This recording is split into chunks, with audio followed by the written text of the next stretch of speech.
Using legislation to bring about change with Dr. Eilinóir Flynn. I'm Eleanor and I work at the Centre for Disability Law and Policy, which is part of the National University of Ireland, Galway. And so we have a team of researchers there who work on all sorts of disability rights issues. So some people are studying, they're doing their master's or their PhD. Other people are working with me on different research projects, and we have projects at the moment on disability rights and advocacy in Europe, which is a lot of different PhD students around Europe working on different topics. And those PhDs get to work with a disabled people's organisation or another kind of body during their time doing their research. And we also have a project at the moment on reproductive justice for disabled people in Ireland. So that's in part of that work, we've been collecting people's stories, their experiences of making decisions about everything from contraception or fertility through to abortion, pregnancy, birth, and parenting. So that's been a really interesting journey, hearing people's stories on that project. And we also have a project at the moment on how disabled people in Europe have been affected by COVID. So that's kind of ongoing research, and we're going to be launching a new phase of that in the new year to collect more lived experiences from people, particularly in Ireland, the UK and Spain, on how people have survived or not the pandemic. I'm going to talk today about how you can use the law, particularly legislation, to make change or to try to bring about change.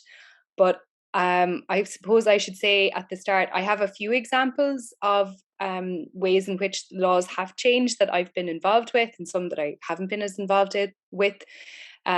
So sometimes I might come across a bit cynical, or like it might look like I think I'm very pessimistic, not very hopeful about what we can do, what we can use the law for. But I think I want to be clear that we can use the law in certain ways, but we shouldn't expect the law to solve all of the complex issues that disabled people face. And we need to be realistic and strategic about what we're using the law for. So my dad is a farmer in his mid-80s, and he said to me when I decided to study law at college that when you go to the courts, you get law, but you don't get justice. So this is his understanding of what the difference is between law and justice. So I think we can all recognize that law can definitely make some things better. It can also make things worse. But changing the law, like I said, is never going to be the whole solution. So if we're trying to use the law to create change, one of the things we have to think about is there are two ways in which the law basically can change things.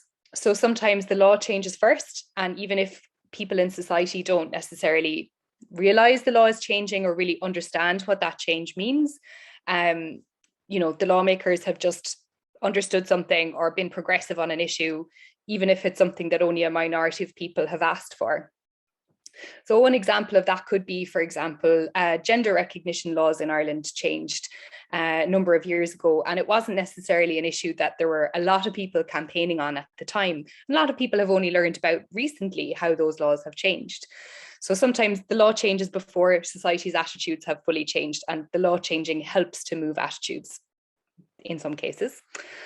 And then maybe the more likely thing that we're more used to happening is that the law changes after we've already changed our thinking in society. So, the referendums that we've had in the last few years on abortion rights and on marriage equality, I would say they're examples of the law changing to reflect the new way in which people are thinking about these topics. So we've changed our minds first, and then the law changes to reflect that. So if you're trying to change the law as it relates to disabled people, you need to think about which one of these things are you trying to do. Are you trying to change the law first when the attitudes haven't moved on yet, and you're going to use that law to help move on the attitudes? Or do you think the attitudes have changed enough that enough people are going to get behind this? I think we would all say in general that it isn't a great system to have to ask the whole of the population to vote to decide whether or not you're going to have your rights respected. So if we can make change with a law that goes through the Dáil and the Seanad, then that's a better process, I would say. It's still difficult, but it's not as difficult as, campaigning nationwide, going door to door, getting people to vote to have your rights defended. So I mentioned at the beginning that laws can make things better or worse. So what I'd like to get some examples from now from you guys is, can you name some laws that you think have made things better? Let's start with the positives first, and then we'll name some laws that we think are bad and need to be changed. So changes to the electoral laws to mean that everyone over 18 automatically has the right to vote, regardless of any disability or a diagnosis they might have. Yeah, so that's a law that's made things better for people. So that would probably come from the Electoral Acts 1992 onwards. Yeah, so having a prohibition, a ban on smoking in public spaces, including pubs, definitely is something that a lot of people complained about at the time and maybe weren't ready for at the time. But once it was there was a pretty high level of compliance with it almost immediately, which is interesting when you think about like how, when the law is changed and people disagree with it, do they still follow it or not?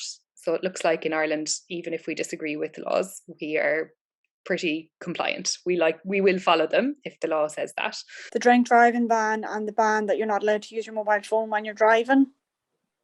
Yeah. I think they've definitely made things a lot better for people, that there's kind of less accidents, and people have been, as you say, just about the smoking ban, they've been very compliant with it because they don't want to get loads of penalty points or, get suspended from driving. Yeah, great. So you've kind of named a range of laws there, including criminal laws, or laws that have, crimes attached if you break it. And then when we talked about voting, then, that's a law that's more what we call in civil law. It's not a crime. It's about enabling people to exercise their rights. Can anyone tell me something that's in the law right now that you'd like to see changed, or that you think is wrong or has made things worse for people? The Disability Act. Because number one, it hasn't been fully implemented, and number two, the language is very medicalised. Okay, great. So that's really good example that you've identified two problems with that law. That, like, one, it hasn't been fully commenced, and this is a problem with lots of laws related to disability rights in Ireland, that we pass the law, but then before the law is actually in force, another step is needed where the minister has to, usually in a document called a statutory instrument, they have to commence the law. So if it's not commenced, then it's not legally in force, and therefore people don't have the rights under it. So that's one problem with the Disability Act. And as you've said as well, then the definition of disability, for example, is quite medical in that. It's also quite medical in the equality legislation, but there are pros and cons to the way it's put. So one thing that can be really good in law is where it recognises that people don't always identify as disabled, but if they experience discrimination because someone else thinks they're disabled, then they should be protected. They should have their human rights protected. So that's the approach that equality law takes in Ireland, but it still uses very medical definitions of impairment, if you like, of, what the difference in somebody's body or mind is in order to describe who a person with a disability is. So pros and cons to those approaches. The loopholes in the Equal Status Acts, things like, well, if it can be reasonably accommodated, or, buildings that have special protections, or if the cost of making, adaptations to public buildings is too much, and the idea of then reasonable accommodations for workers, which is a very vague terminology, because how do you quantify that, and should someone not just be accommodated? Even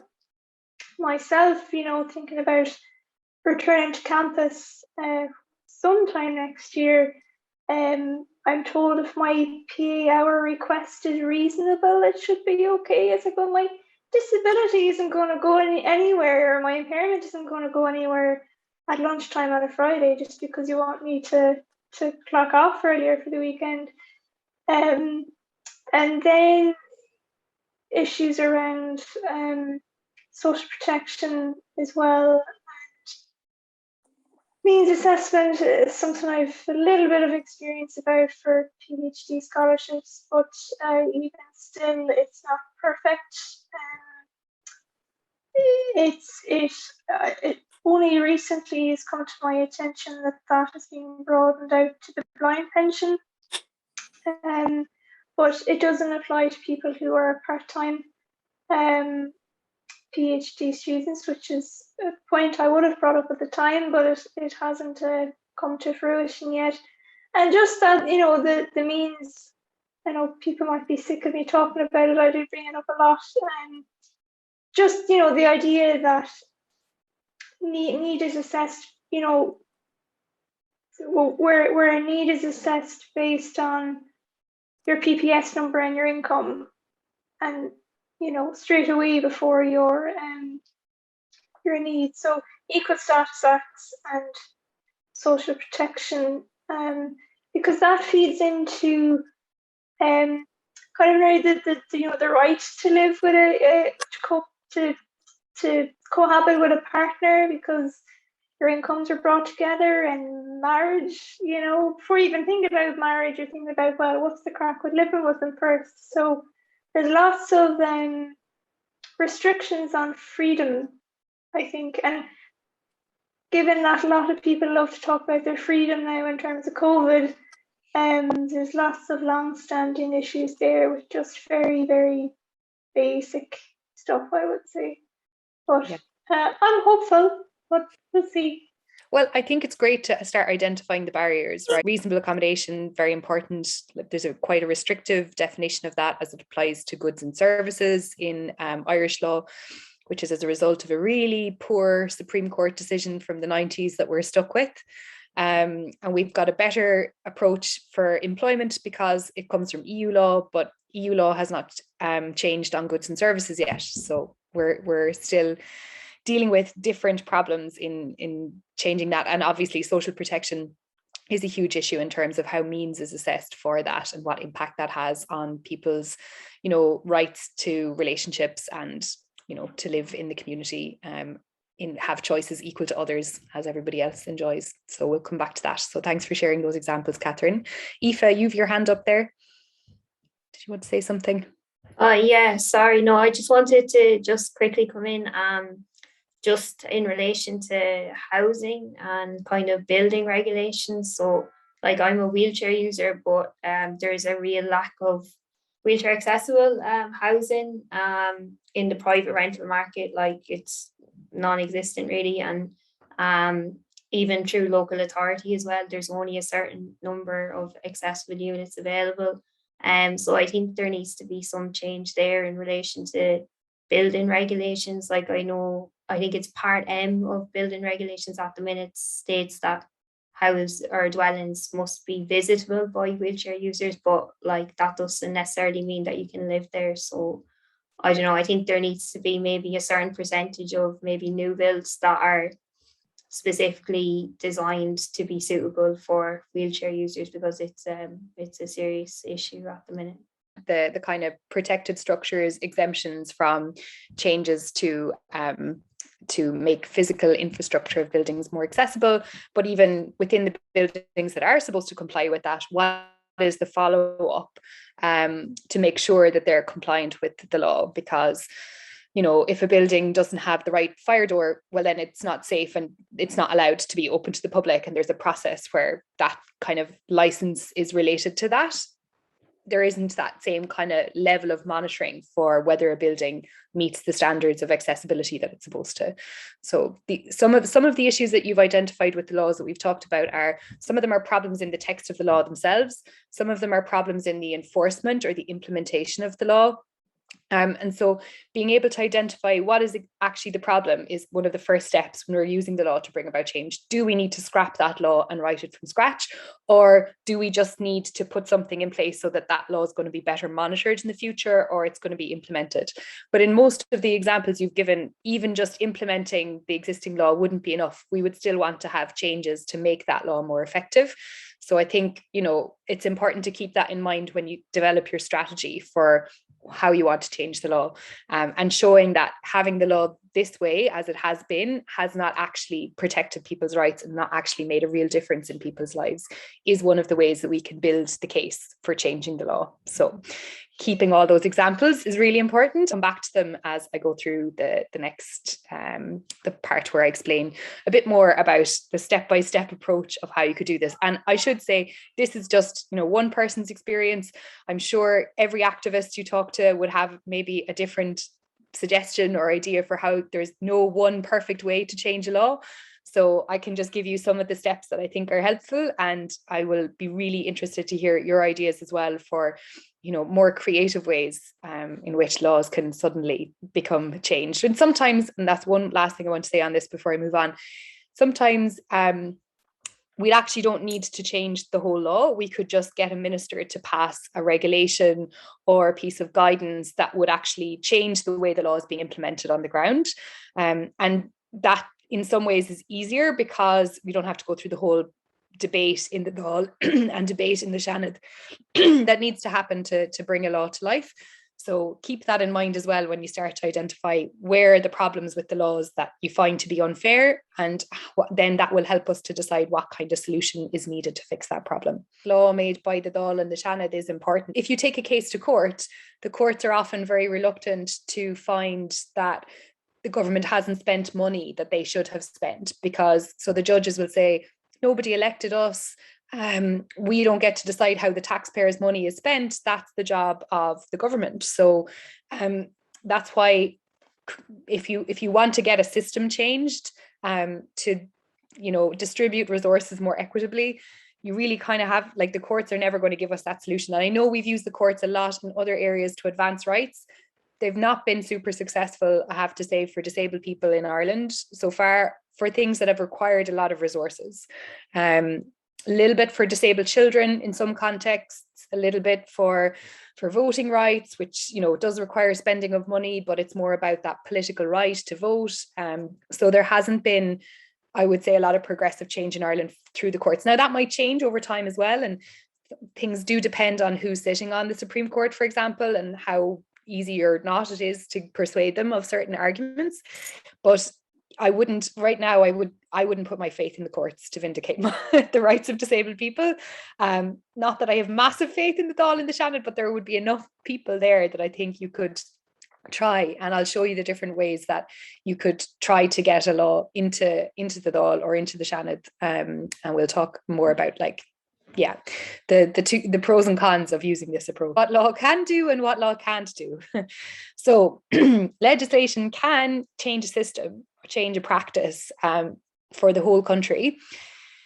It can also be used, so if you have a right in law, or if the legislation, an act, says that you should be able to do X, Y, or Z, or you should be provided with A, B, or C, and then that doesn't happen, you can take a case to court then. But the law has to exist first before you can take your case to court to challenge not having your rights respected. So that's what it can do. And I know I said earlier that sometimes the law changes first and sometimes the attitudes change first, but law in itself can't change attitudes. So even if the law says people should not be discriminated against, which it does say, that doesn't mean that overnight, or even in 10 or 20 years that we've had the Equality Acts, that people's rights have been respected and that the attitudes towards disabled people have actually improved. I don't know. I wouldn't necessarily say that they have. So we can't rely on law to do that for us. If we want to change attitudes, there are other ways that we need to work on to do that, because law in itself is not going to do it for us. The other thing that law can't do, legislation can't do, is guarantee a certain amount of funding or support for a specific person. And this is one of the issues with the Disability Act. All the Disability Act does is say that a person can apply for a needs assessment. And then that needs assessment will say what they particularly need, but they've no right to all the things in their needs assessment. So, and the argument is that we can't set that down in legislation because we don't know what every single disabled person might need. So we can say they can apply to a process where their needs will be assessed. And then depending on what resources are available in a given year, we'll try to meet their needs as best we can. But as a state, Ireland will say, well, we don't have infinite resources. We can't give everyone everything that they need every year. So we're going to have to prioritize and decide what we can give based on need and based on available resources at the time. So if we're looking for something to give us that right to that end product service, legislation in Ireland is not going to give us that. So I think being clear about what law can do and can't do is really important at the beginning of this, so we don't set our sights on something to be included in law that we will never win. What we can do is the law can set up a process, and if the process isn't followed properly, then an individual can challenge it, but they have to go before the courts for that, which of course that puts a lot of pressure on an individual person who's already probably faced a lot of barriers in just trying to get their basic needs met. So I'm not suggesting that this system is fair, but this is the system we have. So let's try to work within it as best we can and know what we can use depending on what our goal is. So if our goal is to get this person something they need, I hate to admit it, but you know, in the Irish context, it's often about how loud a noise can you make and who do you know who's influential. And all of these things are important when you're trying to change laws for everybody. But sometimes a solution will be found for an individual. And of course, the government will prefer to fix something for just one person and shut them up than to have to fix the whole system for everybody. So if we want to change the system for everyone, we should definitely look at law to do that. But it can't be very specific as to what outcomes each person should have under that law, because it can't predict all the situations that might arise. I have supported individuals to get what they want, but getting it collectively is a really hard task. So, for example, you know, working with a county to get on the same person within that county if they require personal assistance.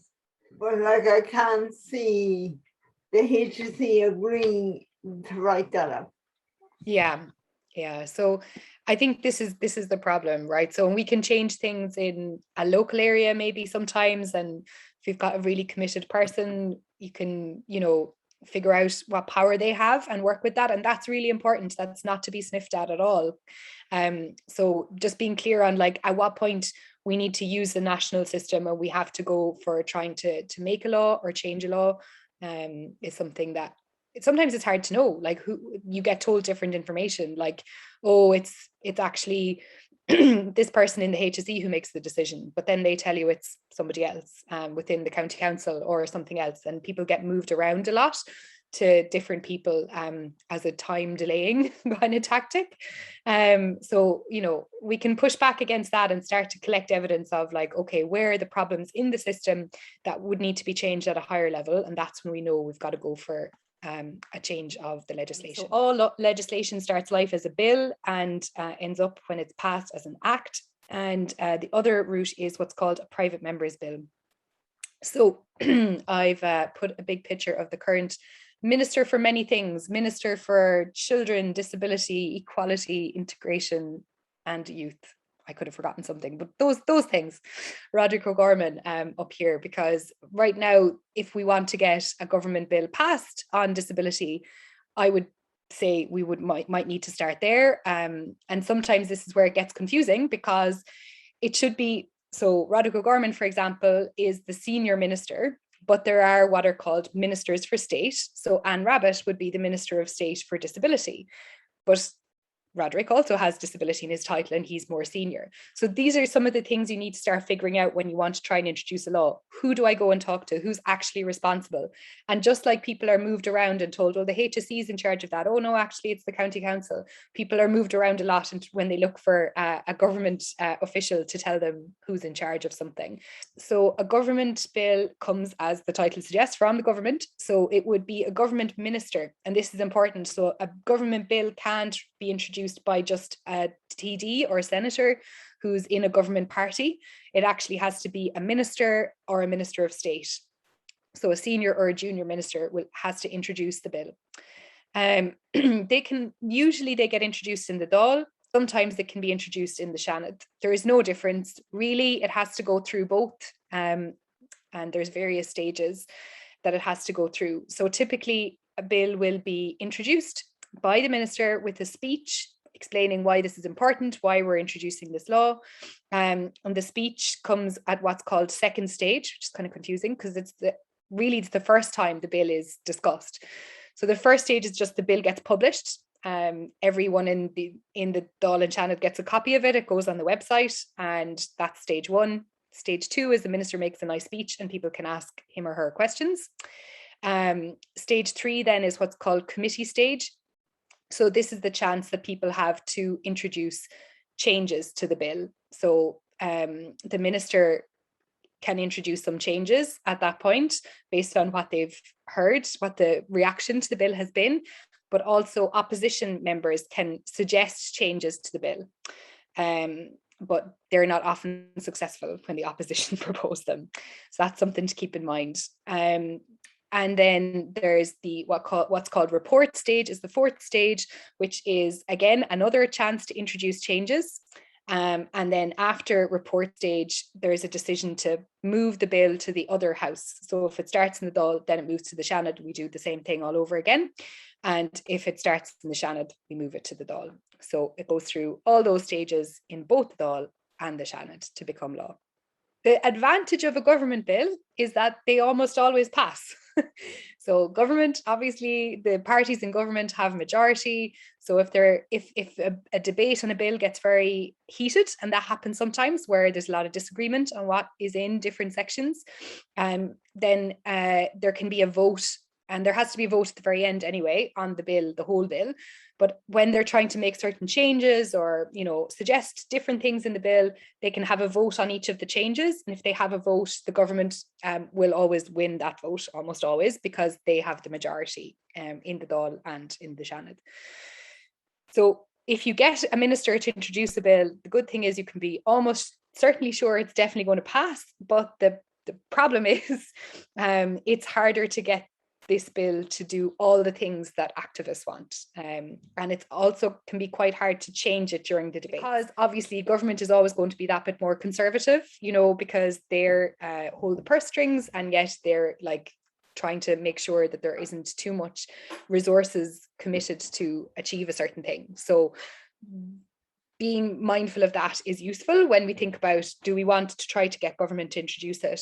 If it's something that's going to cost a lot of money, we almost certainly want government to introduce it, because, as I'll explain in a minute, if a private member's bill comes from the opposition, they're not allowed to introduce a law that would cost a lot of money, and that would require more taxpayers' money to be spent on things, because they're in opposition. Nobody elected them to be in government. So that means that they have that problem in the system. So if we want a bill that involves money, we really kind of have to get it a government bill, and that is harder to convince them to do. So I think, the money in the system is really good. So I don't think we need extra money. I do think we need to reimagine how we spend it. Just to kind of agree with Fiona, that was a great point that you made. I think everyone will agree here. It's the shortage of money. There is no shortage of money. That's not the problem. It's not the amount, it's how it's being spent. I believe that there has been 2.2 billion that's been invested in the disability sector. So, where is that money going? How can we change, as Fiona said, how that money is divvied out? Because at the moment, I know, for me as a disabled person and a disabled activist, it doesn't benefit disabled people. It's not built on the social model. And I suppose for me, one of the starting points that we could try and do in the law is to get the language changed in future policy, that it kind of is medical. It's not medical model, that it's social model, housing for all document. And it's, to be honest, the document around the section around disabled people, the language, it's very contradictory, because it mentions vulnerable, it groups disabled people and elderly people in as vulnerable people, which is really problematic. The term people with disabilities is used, but yet universal design is mentioned, which is good, and DPOs are mentioned.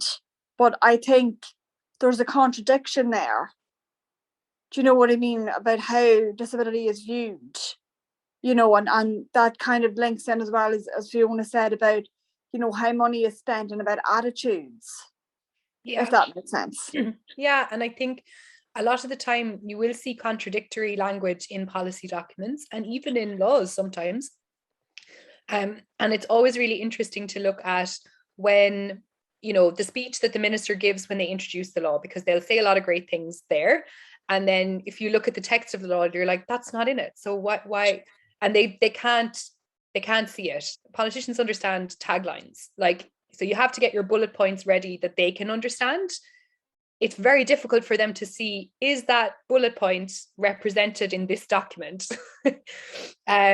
And that's where it's usually their officials, so the civil servants in the department who are involved at that level. And so that's who you've got to get get things changed, because the minister will just say the nice words. And this was my experience anyway in working on bills, and maybe it depends on the bill and it depends on the minister, but often the minister has no eye for the detail. So that's why you've got to get civil servants to engage with you. You've got to suggest concrete changes to language, to definitions in law, because that's what will make the difference.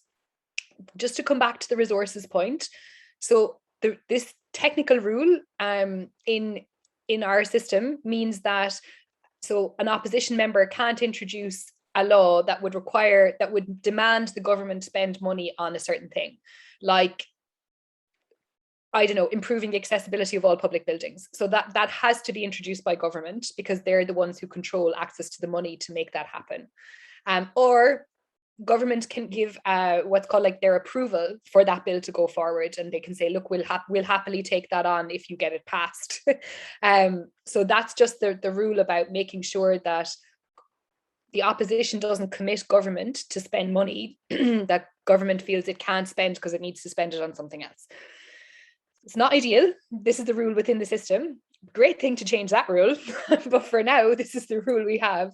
So we've got to kind of find a way within it. And often you can make the argument that we're not actually asking for more money to be spent here. Or you can make the argument that, well, if the government didn't spend this money retrofitting all these buildings, they're actually leaving themselves open to liability, because every single disabled person can now take a case because they can't access these places. So, you know, there are different ways you can make the argument to get them to feel, but definitely lawmakers want to think that what you're asking them to do is not going to cost them any more money. And yeah, it's going to make them feel really good and look great. So you have to build that into your arguments for the laws that you try to change. I know it sounds ridiculous, but like literally that is things that they want to hear. So if you can tell them that. When every state ratifies, they have the opportunity to put in things that are called reservations or declarations. So a reservation is saying, we agree with the convention, except these parts. And a declaration is saying, we agree with the convention, but we think it means this thing. So sometimes you see every state is allowed to do this when they ratify. Other states can complain and say, you know, we criticize Ireland for its reservation, but it doesn't usually mean that Ireland changes its mind. So Ireland has a reservation on a couple of different parts of the convention, one on employment, which is terrible, one on legal capacity, which relates to assisted decision making, and one on liberty, mostly because of our mental health laws. So yeah, unfortunately, we explained things a bit too well, and then they learned that they weren't compliant, and then they put their reservation in. Maybe that's not the exact sequence of events, but for me, I think that might have been what happened. So yeah, sometimes you have to be careful when you're trying to use the human rights argument, like you need to do this because if you don't do this, you're not compliant. They're like, okay, well, we'll be not compliant then, that's fine. So the optional protocol to the convention is optional, as the name suggests. So it's another document attached to the convention that would give people in states that ratify the convention the right to go to Geneva if the state has violated their rights. So if Ireland discriminates against a disabled person and violates their rights under the convention, that person would have to try to take their case before the Irish courts first. And if they lose that case, they would be if Ireland ratified the optional protocol, they'd be allowed to go to Geneva to get the UN committee to see if Ireland has broken the convention. Ireland has not ratified the optional protocol because we know that our laws are not compliant with the convention. And we were supposed to ratify the optional protocol when we submitted our first report, but that's gone in a few weeks ago and I've heard nothing about ratifying the optional protocol since. So that's an ongoing campaign, shall we say. And all bills have to be passed by a vote in the Dáil and the Seanad. So they all pass it, but you really need to have, even if it's not a government bill, you need to have government support of it because government have the majority in both the Dáil and the Seanad. So you really need to get them, like the real decision maker in terms of is the bill going forward to the next step is the minister. So they will make the decisions about introducing the bill, bringing it to the next level. They have to sign off on any changes to it if it's a government bill. But the reason I said the civil servants is that if you want to talk about the detail of what's in the bill, a lot of the ministers don't have the head for that detail. So you have to talk to the civil servants about if you want changes made to certain sections, obviously you tell the minister, but you should, I would ask for meetings with the civil servants that are supporting the minister to draft the bill because they're the ones actually doing the writing.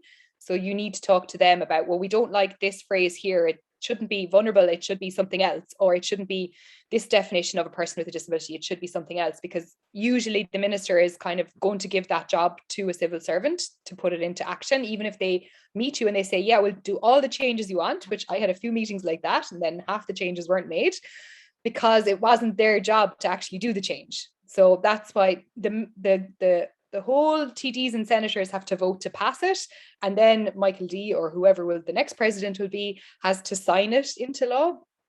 And then, as we talked about before, to make certain sections actually happen, the minister goes back to the minister. The minister has to sign a commencement order for now the law is actually in force.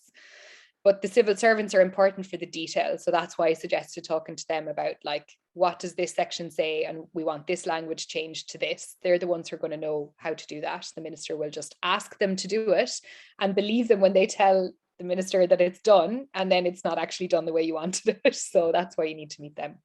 Ministers can have advisors who are they hire specifically, and I guess they're probably paid like civil servants, but they're not the permanent civil service attached to that department.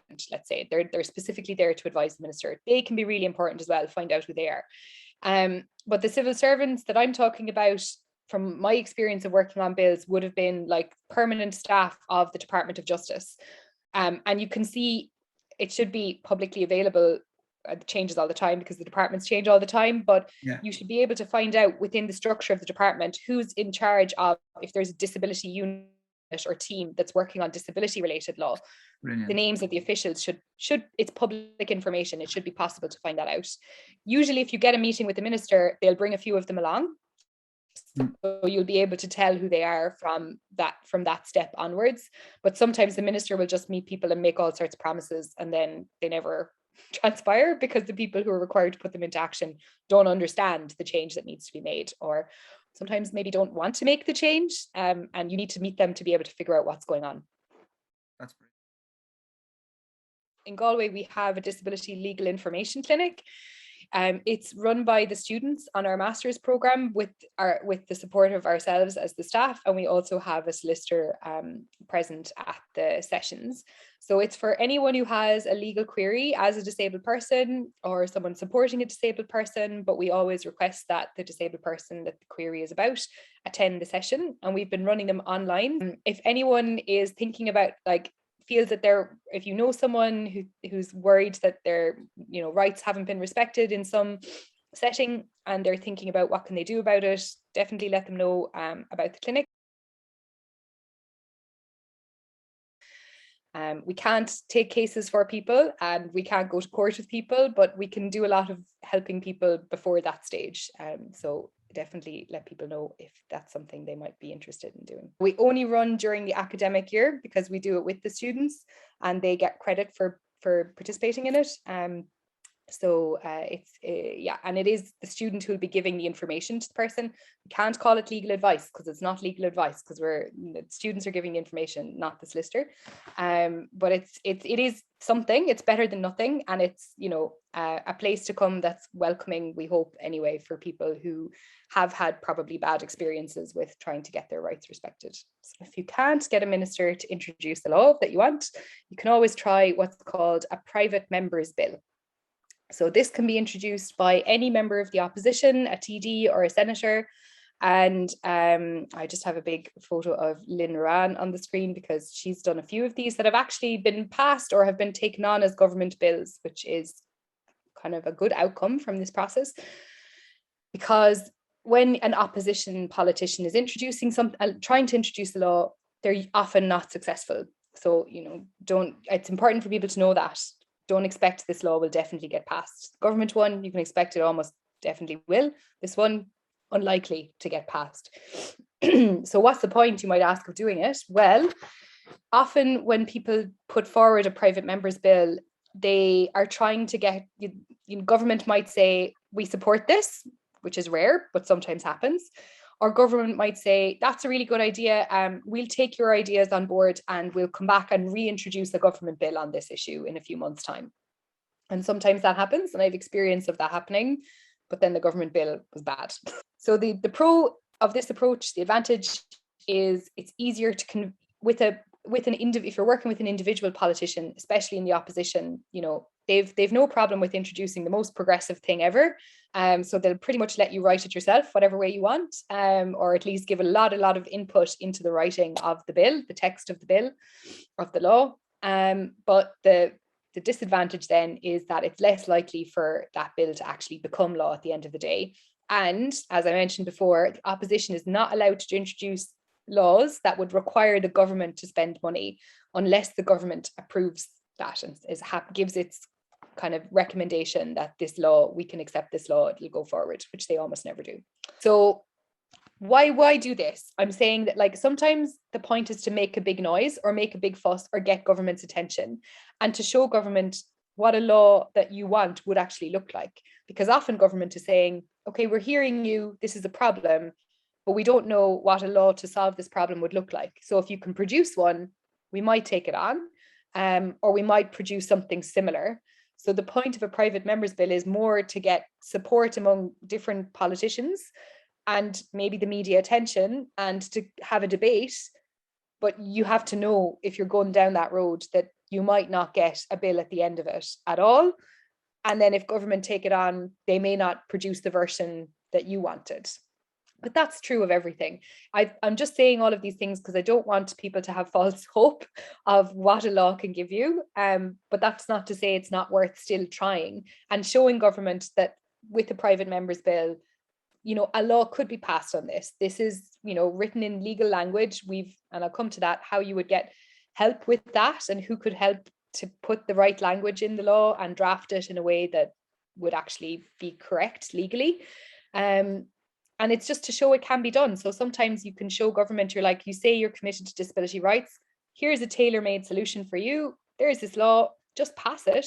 And it's not going to solve everything, but it's going to make this one issue better for people. And if you can convince, you know, one minister of that, you have a good chance of getting that.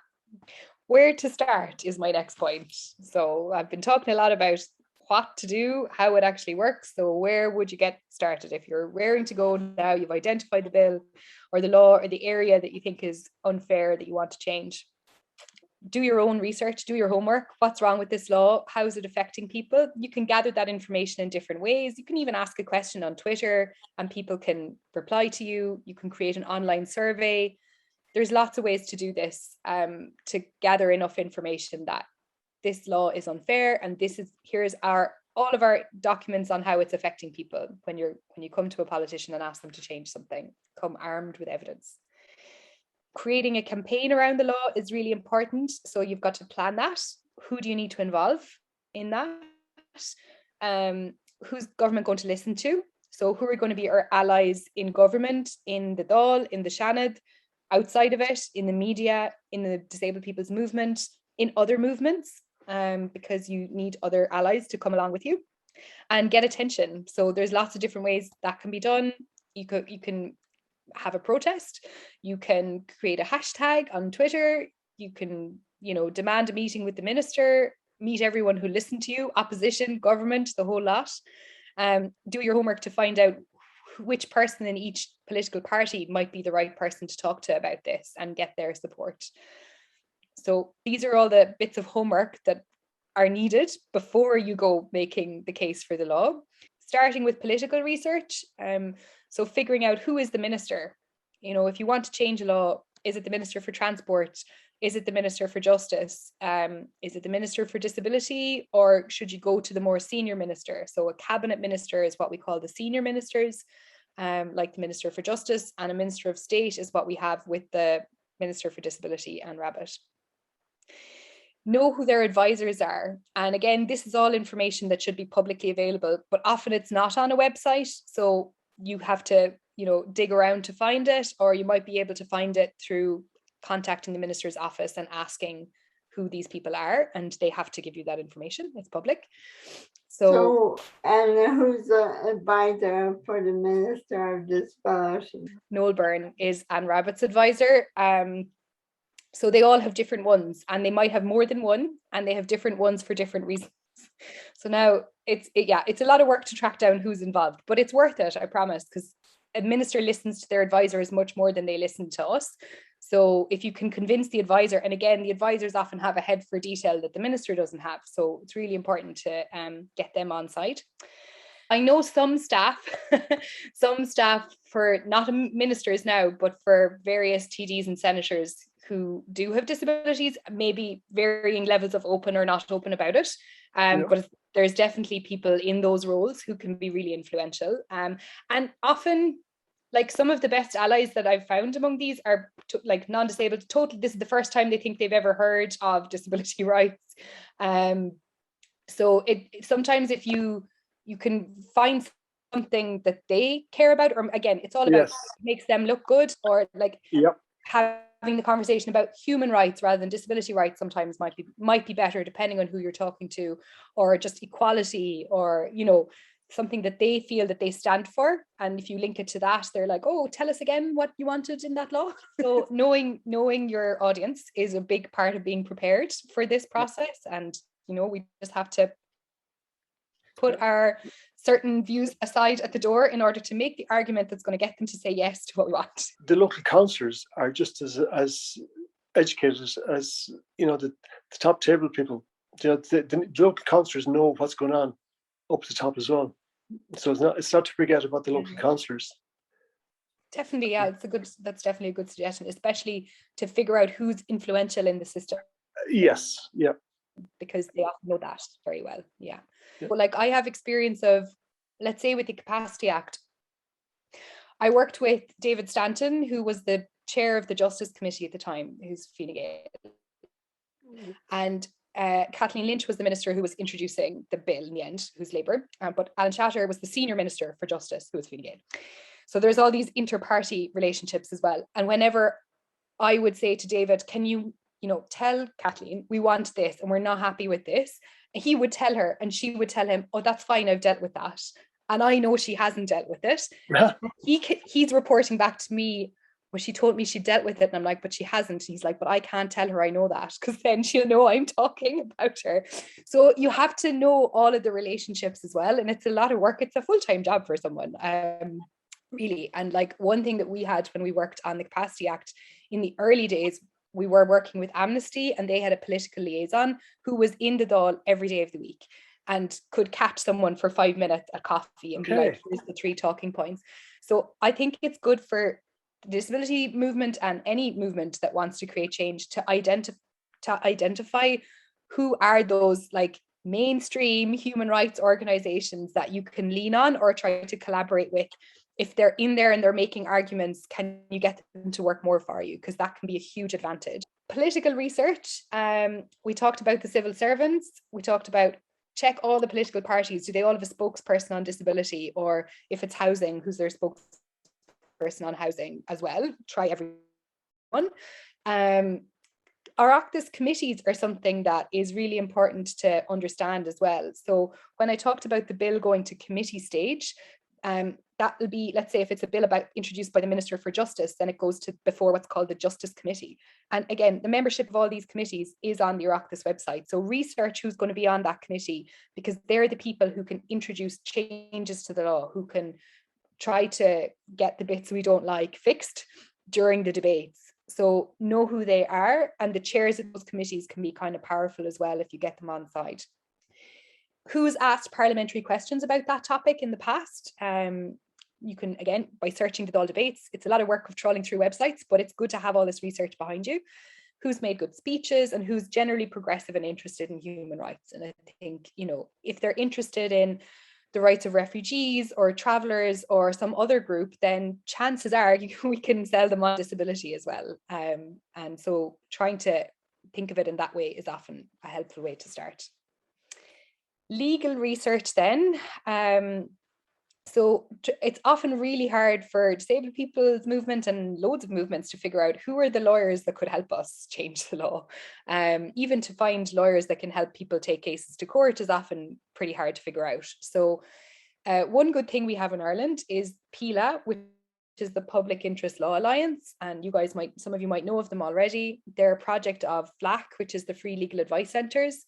And they have created partnerships with some big law firms that will do pro bono work. And some of that is maybe taking cases for people, but other parts of it that maybe is less well known or understood is that they can draft legislation. You can get lawyers for free to draft legislation through PILA, or if someone else, if you're trying to draft it yourself, they'll often look at it for you and give you advice on like, oh, I would change this wording here because that's not a legal term or things like that. So PILA is a good place to start. Another place to check if you're doing your legal research for what the law should say is to look at the Law Reform Commission, because they often, they might have done a report on this issue in the past or a report on something related to this. And in their reports, at the end of every report, they have a draft law. So you could, you know, use that as a starting point for something that you want to do. They don't have a huge amount of them on disability. And my experience of them is that they're a bit more conservative than we would like. So keep that in mind, but definitely check them, because again, government is quite likely to listen to the Law Reform Commission, more so than other bodies maybe, in terms of what the law should look like. And then the UN system and international law. So find out what the UN committee has said about this issue. If it's a disability rights issue, there's the UN Committee on the Rights of Persons with Disabilities. We have a special rapporteur on the rights of persons with disabilities, who is George Quinn, who's Irish. So, and a lot of you might have heard of him or know him. And so, you know, he might have made a statement on this issue. Make sure you include that in your research when you're asking government to change something. So the special rapporteur is an independent expert appointed by the UN to look at the global situation of the rights of people with disabilities.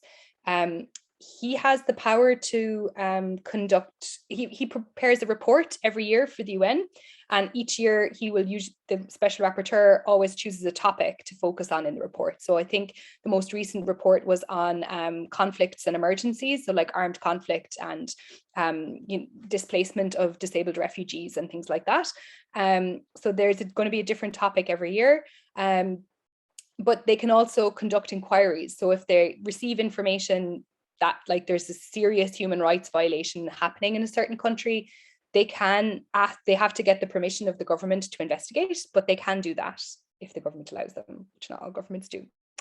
And they also do country reports. So again, they visit different countries around the world. And of course, the visits have been postponed. Physical visits have been postponed due to COVID, but they choose one or two countries every year to go to, and when they go to that country and create the country report, they meet with disabled people on the ground as well to hear what the situation is really like, as well as meeting with government and policymakers. So it's separate from the UN committee, but they obviously work a lot together, and it's it's a good source of information, especially on specific topics. The World Health Organization, the International Labour Organization, if it's an employment issue, whatever the group is, whatever the topic is, find what the best international advice on that issue is and present that to government. And then individual solicitor firms, or sometimes groups of law students supervised by researchers like me and other people on my team, might be able to do a piece of background research, like looking at what laws have been introduced on that issue in other countries. So the clinic is one way to get that kind of research. If groups are interested, they can propose that to us, and we can, every year we do take on a project with the students in the clinic where they research some area of disability rights for a community group, or this year they're working on a piece of research for the UN committee. Campaign research. So research who might be influential spokesperson for the campaign, who is government most likely to listen to, who should be the face of your campaign. Talk to other campaigners. Learning what has worked for people in different campaigns and why that worked is really useful to every movement, including the disabled people's movement. Really, someone has to understand social media and be very au fait with using it, because that's how campaigns get picked up and get attention from the mainstream media, from newspapers, radio, TV. A lot of that is now reliant on learning about the issues from social media. So you need someone who knows how to use it and how to get the best out of it. So you typically want someone with a lot of followers who's going to, share information on social media about your campaign. And then if you're going to do more traditional media work, like interviews with journalists, definitely among those who are campaigning on this issue, you need to agree who's going to do that, because not everyone is comfortable doing it and they shouldn't have to do it if they are not comfortable. But you want to make sure that everyone sticks to the same message if there's more than one of you doing it. So having kind of a couple of talking points and making sure that maybe you don't, I think a good principle is not talking to a journalist that, like, if they phone you and ask for something, you can always say, can I come back to you later? I'm just about to go into a meeting and I need to tell me what it is you need me to do, and I'll come back to you later. And take that time to just check with yourself, and check with your colleagues in the campaign. Okay, they're going to ask me this, this, and this. Prepare, what you want to say, and try not to be caught off guard, because sometimes they can ask you things, or they can try to get you to say something controversial about a particular politician or about something, and it's you want to maintain relationships with the people that are going to actually create the change for you as well. So know how to work with the media and not to be kind of blindsided by them.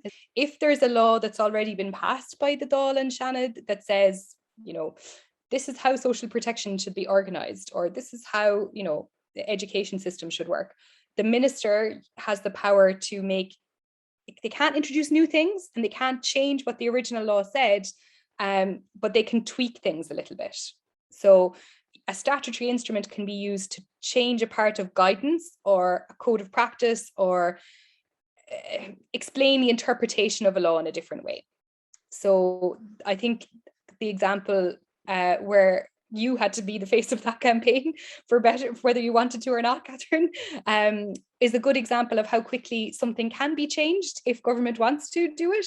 And it can be done in a statutory instrument in that case, because the law was broad enough to allow the minister to change it by statutory instrument. And the same is true of a change to the rules about what counts as a disability for the purpose of tax exemption for disabled drivers and passengers. That was something where the detail of that was in a regulation rather than in the main act. So a minister could change the regulation through a statutory instrument in that case, in a way that made it more equal for disabled people. I mean, it doesn't fix all problems, but it fixed one particular issue of access. I think a lot of people thought that I just talked in a few interviews and that it came about that way. There was a lot going on behind the scenes, and I think it's come up a lot in our discussions that I suppose if from my media background, it's the human interest framing, which satisfies certain news values. But when you are the person in the moment, like you'll do whatever it takes. But human interest framing is interesting because it is hard on the person, and I don't think it's the most. Honestly, I don't think it's the most progressive way to talk about disability. But interestingly enough, there's been studies done on human interest framing stories that it can have two outcomes, one or two outcomes being that if the situation stays the same that the person is highlighting, that the audience becomes, less supportive of the government, they attribute blame, it's seen as a social issue, and then the second thing that could happen is if they try to introduce any policy or legislation that's going to deteriorate the situation even further, then they won't be supportive of those changes as well. So I can see kind of how it worked, but at the same time, it was still not perfect. I'll admit that as well, which is why it's really important that we all come together on things generally. But I was really surprised that kind of kicked into action within about 2 weeks. But it was very tough going, and I lost a lot of privacy with it. Thanks for sharing that, because I think that is the case for so many campaigns. Like if we think about, I know people who are still shook by marriage equality and by abortion rights because of having to tell so much of their personal lives in order to get basic things. So I think we shouldn't underestimate that. Like, people love it, media love it, government love it. We have to be careful about that in terms of what we're asking of people. I think we have to be very careful if we're working on campaigns to change law, that we, as much as possible, try to prepare people if they do want to share their stories, and they should absolutely have a place to do that if they want. But yeah, what support is going to be there for them afterwards to deal with the fallout of that? And that's not something that campaigns have done very well in the long term. So we really need to think about that if we want to change things. What are we prepared to give up in order to achieve it? And how are we going to, mind people? Because that is a responsibility we have of working together as a collective. We can't be throwing people into these situations without being there for them afterwards. So